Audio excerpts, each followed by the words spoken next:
Hello students, मैं Rajeshwari Chauhan class 10th subject civics का first chapter power sharing को पढ़ेंगे। पावर शेयरिंग में दो एग्जाम्पल दिए गए हैं, बेल्जियम और श्रीलंका। जैसा कि आप देख रहे हैं, बेल्जियम कंट्री में दो कलर शो किए गए हैं, येलो कलर और रेड कलर।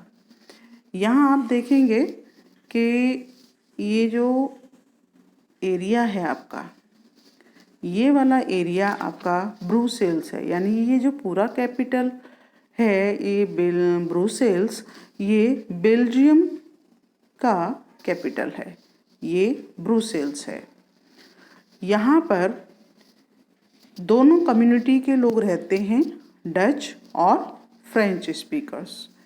जितना आप ये येलो कलर देख रहे हैं यहाँ पर, ये फ्लेमिश एरिया है, फ्लेमिश एरिया है। और यहाँ पर डच स्पीकर्स हैं, डच बोलने वाले हैं, फ्लेमिश एरिया है। और जितना रेड पार्ट आपको शो हो रहा है ये वलोनिया है, ये वलोनिया एरिया है। और यहाँ पर आप देखेंगे दो कलर के माध्यम से आपको दिखाया है, इसको आपको बताया गया है ये फ्लेमिश एरिया है जहाँ पर डच बोलते हैं, जहाँ रेड कलर है यहाँ पर वलोनिया एरिया है जहाँ पर फ्रेंच स्पीकर्स हैं। एक एरिया आपको ये दिखाया गया है जहाँ पर 1% जर्मन लोग हैं, यानी इस पूरे बेल्जियम में अलग अलग कम्युनिटी के लोग रहते हैं। जबकि आप ये देखेंगे यहाँ पर ये ब्रुसेल्स है जो बेल्जियम का कैपिटल है। तो यहाँ ये समझने की आवश्यकता है कि पूरे वलोनिया एरिया में फ्रेंच स्पीकर्स हैं यहाँ पर, जबकि फ्लेमिश एरिया में डच स्पीकर्स हैं, जर्मन लैंग्वेज है तो ये अलग है। ब्रुसेल्स बेल्जियम का कैपिटल है तो यहाँ पर कम्युनिटी की जो स्ट्रेंथ है वो अलग है। तो सभी में अलग होने के कारण 40% स्पीकर फ्रेंच लैंग्वेज के हैं और 59 स्पीक डच करते हैं। Dutch speaking constituted majority in the country but minority in the capital. आप ये देखो, यदि आप यहाँ मैप में फिर दोबारा से देखिए कि यदि डच बोलने वालों की मेजॉरिटी है, डच बोलने वालों की मेजॉरिटी है तो ब्रुसेल्स में माइनॉरिटी में हैं। लेकिन यहाँ की गवर्नमेंट ने एक अच्छा काम ये किया कि सभी के लिए एक ऐसी सरकार बनाई जिसमें सभी को इक्वल राइट्स दिए गए, इक्वल पार्टिसिपेशन रखा गया, पावर शेयरिंग दी गई। तो ये हमारा एक इंसिडेंट है कि अलग अलग कम्युनिटी के लोग होने के बाद बेल्जियम में फ्रेंच और डच जर्मन लोगों को सेंट्रल गवर्नमेंट और स्टेट गवर्नमेंट में बराबर सीटें दी गई, यानी बराबर मंत्रियों की संख्या रखी गई। फॉर एग्ज़ाम्पल, यदि फ्रेंच में 10 मिनिस्टर्स हैं तो 10 ही डच के रखे गए। तो इस तरीके से वहाँ जो गवर्नमेंट थी, एक सेंट्रल थी, एक स्टेट गवर्नमेंट थी, और जर्मनी में एक कम्युनिटी गवर्नमेंट थी। उधर ब्रुसेल्स में दोनों ही कम्युनिटी के लोग थे, लेकिन जो कम्युनिटी थी वहाँ पर जो माइनॉरिटी में थे फ्रेंच लैंग्वेज के लोग, वो डच लोगों के कंपेयर में ज़्यादा रिच थे, पावरफुल थे। अब हम यहाँ दूसरा एग्जाम्पल देख रहे हैं। इस दूसरे एग्जाम्पल में श्रीलंका को दिखाया गया है। श्रीलंका में आप यहाँ देखेंगे कि जितना भी आपको यहाँ ये रेड कलर शो हो रहा है, रेड कलर मीन्स यहाँ पर ये सारा एरिया सिन्हाला लैंग्वेज का है। सिन्हाला लैंग्वेज यानी जो बुद्धिस्ट रिलीजन्स को मानते थे। दूसरा, आप यहाँ देखिए एक ऑरेंज कलर शो हो रहा है। ऑरेंज कलर मीन्स आपका ये वाला, ये कलर यानी श्रीलंकन तमिल। यहाँ आप देख भी रहे होंगे श्रीलंकन तमिल है। येलो कलर जहाँ आप दिख रहे हैं ये सिन्हाला लैंग्वेज के लोग हैं। दूसरा, जितना आपको ये ब्राउन कलर शो हो रहा है यहाँ इंडियन तमिल हैं, और जहाँ डॉट्स आपको शो हो रहे हैं ये मुस्लिम्स हैं। तो पूरे कम्युनिटीज़ के लोग हैं, लेकिन सबसे ज़्यादा जो मेजॉरिटी है श्रीलंका के अंदर वह सिन्हाला लोगों की है। सिन्हाला लोग जो स्पीकर्स हैं वो 74% हैं, बुद्धिस्ट लोग हैं। तमिल स्पीकर्स टोटल 18% हैं, जिसमें 13% श्रीलंकन तमिल हैं और 5% इंडियन तमिल हैं। इंडियन तमिल वो हैं कि जिनके फोर फादर्स इंडिया में रहते थे, यानी उनके पूर्वज पहले इंडिया में रहते थे और यहाँ से जाने के बाद वो श्रीलंका में जा कर के बस गए। 7% जो पॉपुलेशन है Christian, they speak Tamil and Sinhala, जो दोनों ही लैंग्वेज को बोलते हैं। अब यहाँ बात करेंगे हम मेजिटोरियनिज्म इन श्रीलंका, यानी बहुसंख्यकवाद। यदि श्रीलंका में मेजॉरिटी को प्रीफरेंस दिया गया और वहाँ नए अमेंडमेंट किए गए, लॉ पास किए गए, तो क्या चेंजेस आए गवर्नमेंट में और क्या नए केस क्रिएट हुए। तो law passed in 1956 Sinhala as only official language, एक कानून बनाया गया 1956 में। सिन्हाला की जो भाषा थी, उनकी लैंग्वेज थी, उसको एक ऑफिशियल लैंग्वेज दे दिया, उसको ऊंचा दर्जा दिया गया। Favour in the government service in university position, सरकारी नौकरियों में नियुक्तियां दी गई, विश्वविद्यालयों में अच्छे स्थानों पर रखा गया। Buddhist as a state religion, यानी पूरे स्टेट में उन्होंने बुद्ध धर्म पर प्रीफरेंस दिया, बौद्ध धर्म को अपनाओ, राष्ट्रभाषा बना दी गई सिन्हाला लैंग्वेज को।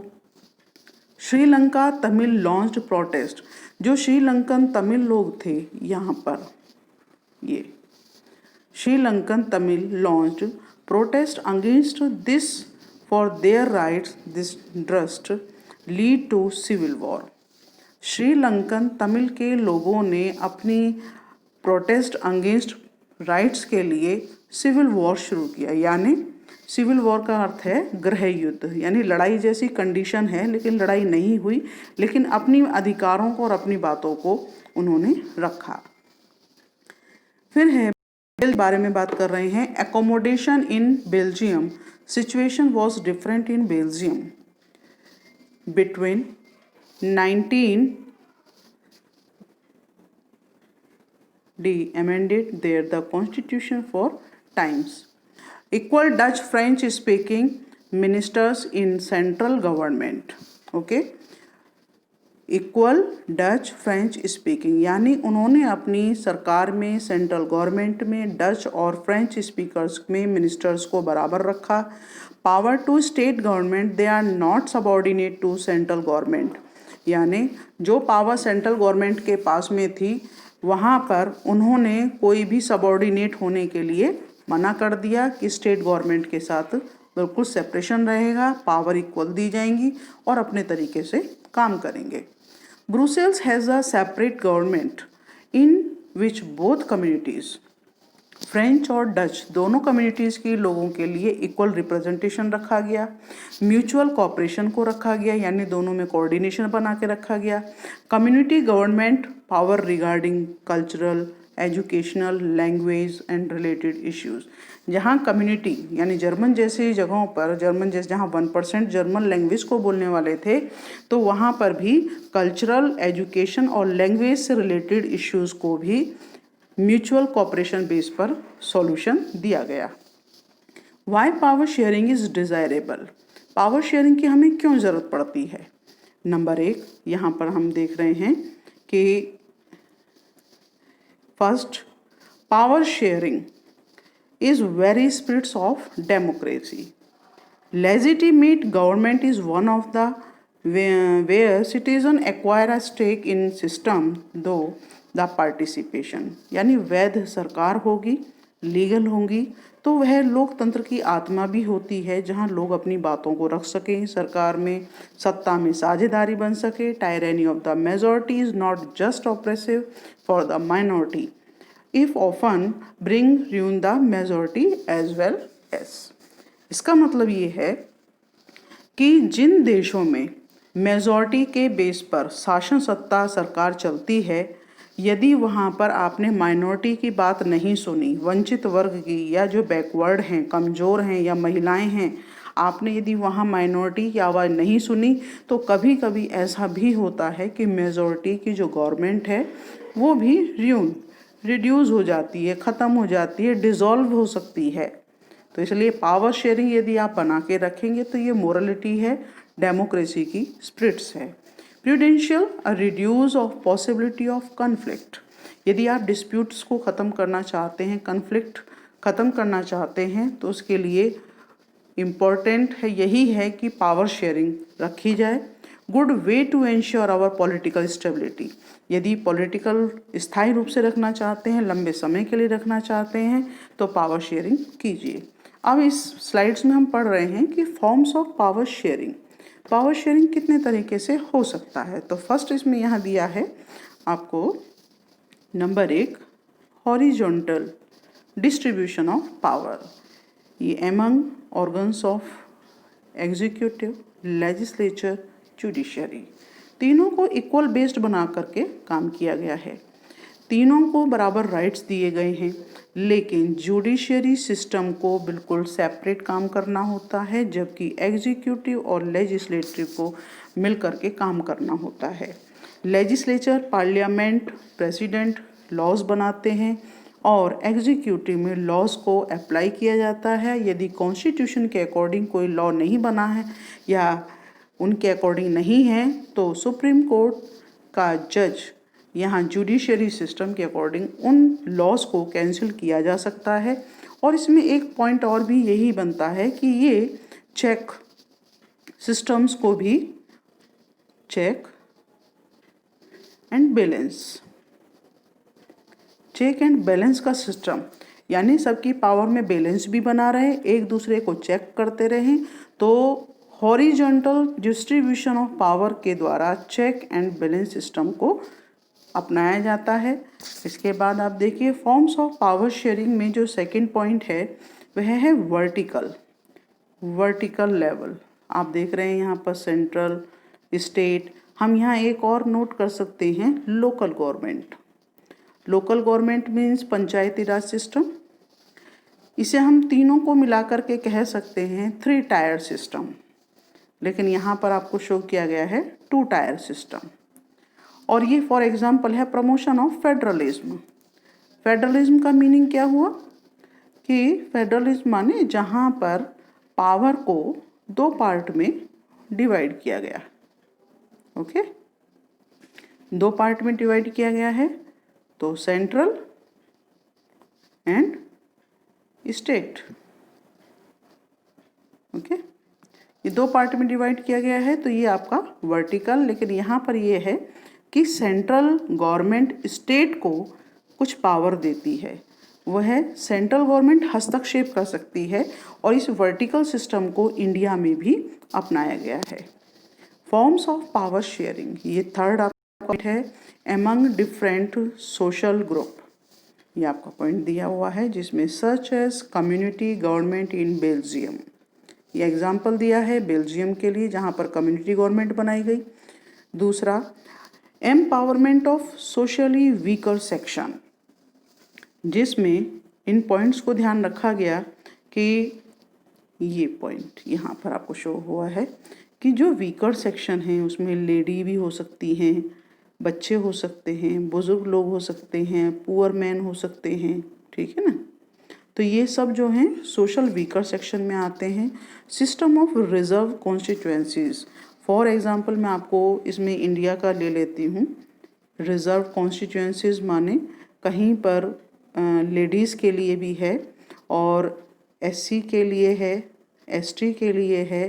तो हमारे पार्लियामेंट में सीटों को रिज़र्व किया जाता है, कॉन्स्टिट्यूएंसीज़ को, जिस पर केवल उसी कास्ट के लोग या लेडीज़ के लिए जो भी सीट रिज़र्व की जाती है वही इलेक्शन लड़ सकते हैं। नेक्स्ट है power sharing among political parties. Power sharing यहाँ भी होता है, political parties, pressure group and movement. यहाँ पर आप देखेंगे कोलिएशन गवर्नमेंट। कोलिएशन गवर्नमेंट माने जब किसी राजनीतिक दल को, पॉलिटिकल पार्टी को आम चुनावों में पूर्ण बहुमत ना मिले, मेजॉरिटी ना मिले, तो उन परिस्थितियों में कोलिएशन गवर्नमेंट को गठबंधन की सरकार बनानी होती है। यानी 2 या 2 से अधिक पॉलिटिकल पार्टी मिलकर के अपनी एक गवर्नमेंट बनाते हैं, तो उसे हम कोलिएशन या गठबंधन की सरकार कहते हैं। सेकंड है interest group such as a traders business. Forms of power sharing में इंटरेस्ट ग्रुप में ट्रेडर्स भी आते हैं, बिजनेसमैन हैं, इंडस्ट्रियल हैं एंड फार्मर्स भी हैं, गेट से इन डिसीजन मेकिंग। ये लोग भी पॉलिटिकल पॉलिसीज़ को, लॉज को प्रभावित करते हैं, प्रेशराइज करते हैं और जिसके कारण नए पॉलिसीज़ को क्रिएट किया जाता है। पूरे इस लेसन में हम देखेंगे कि 2 केस स्टडी की गई हैं। उन 2 केस स्टडी में बेल्जियम और श्रीलंका को रखा गया। दोनों देशों ने अलग अलग नीतियों का पालन किया। बेल्जियम में सभी को पावर शेयरिंग कराई गई, कम्युनिटी गवर्नमेंट बनाई गई और इक्वल मिनिस्टर्स, इक्वल पावर पर बेस्ड बनाया गया, जिससे वो पॉलिटिकल स्टेबिलिटी लंबे समय तक बनी रही। जबकि श्रीलंका में सिन्हाला लैंग्वेज को बहुत ज़्यादा पावर दी गई, बहुत ज़्यादा उनको सरकारी अधिकारी नियुक्तियां, विश्वविद्यालयों में जगह दी गई, एजुकेशन में राष्ट्रभाषा घोषित कर दिया सिन्हाला लैंग्वेज को, बुद्धिस्ट को भी बनाया गया। लेकिन आप ये देखेंगे कि वहाँ पर सिविल वॉर होने की कंडीशन आ गई श्रीलंका में। तो उन परिस्थितियों में कि श्रीलंकाई तमिल लोगों ने अपने अधिकारों की सुरक्षा के लिए सिन्हाला सरकार के खिलाफ प्रोटेस्ट किया और लास्ट में क्या स्थिति हुई कि दोनों के बीच में सिविल वॉर हुआ। यानी दोनों ही देशों के उदाहरण दिए हैं आपके सामने, बेल्जियम और श्रीलंका के बारे में। दोनों के स्टेप अलग हैं। जिन्होंने पावर शेयरिंग की वो पॉलिटिकल स्टेबिलिटी बनी रही, जबकि श्रीलंका ने उसके विपरीत जाकर के, अगेंस्ट जाकर के कार्य किया, लेकिन पॉलिटिकल स्टेबिलिटी नहीं बनी, बल्कि अपने ही देश के अंदर सिविल वॉर स्टार्ट हो गया। तो यहाँ हम कुछ होमवर्क दे रहे हैं बच्चों, जो आपको कॉपी में करना है और समझने की आवश्यकता है। कि यहाँ पर आपका क्वेश्चन है, what are some of the basic elements of the builders model of power sharing. Second question है, explain the difference between horizontal power sharing and vertical power sharing, जिसका सॉल्यूशन आप एक माइंड मैप के द्वारा share करें और explain करेंगे। Third question है, व्हाट इज़ मेजिटोरियनिज्म, जिसमें आप श्रीलंका के केस स्टडी के बारे में एक्सप्लेन करेंगे, कौन कौन से पॉइंट्स पर आधारित उन्होंने पॉलिसी को 1956 को एडॉप्ट किया था। इसके बाद which system of power sharing is called check and balance, यानी हॉरिजॉन्टल सिस्टम के अंतर्गत हमने लेजिस्लेटिव, एग्जीक्यूटिव, जुडिशरी सिस्टम को अपनाया, जो चेक्स और बैलेंस सिस्टम को भी कंट्रोल और कवर करता है। लास्ट पॉइंट है, compare the way in which the Belgium and Sri Lanka have dealt with cultural diversity. दोनों ही देशों में कंपेयर करना है आपको कल्चरल डाइवर्सिटी के बारे में और उन्होंने कौन से वे को यूज़ किया है। तो ये होमवर्क में आप क्वेश्चन आंसर करेंगे आज की वीडियो में। Thank you.